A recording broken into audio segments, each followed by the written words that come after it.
তুমি কি আজ হতাশ?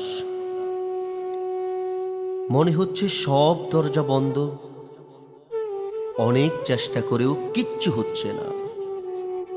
তাহলে আজকের কথাগুলো তোমার জন্য।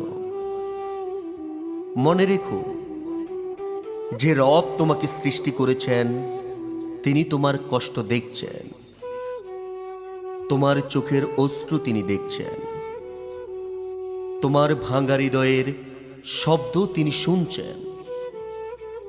আমরা অনেক সময় ভাবি, কেন আমার সাথেই এমন হয়? কিন্তু আমরা এটা ভাবি না। হয়তো এর ভিতরে লুকিয়ে আছে বড় কোনো রহমত।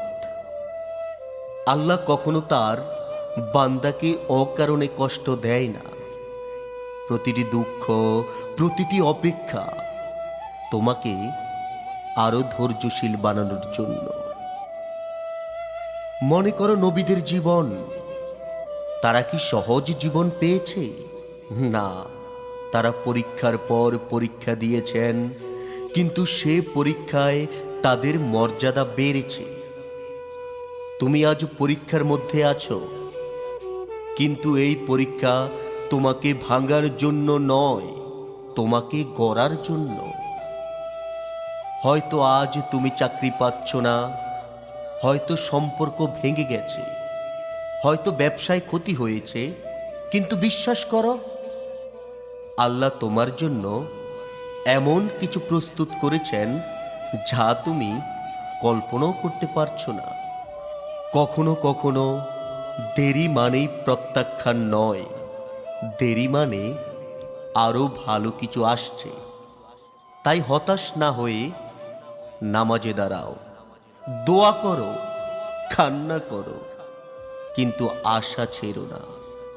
কারণ অন্ধকার যতই গভীর হয়, সূর্যোদয় তত কাছাকাছি থাকে।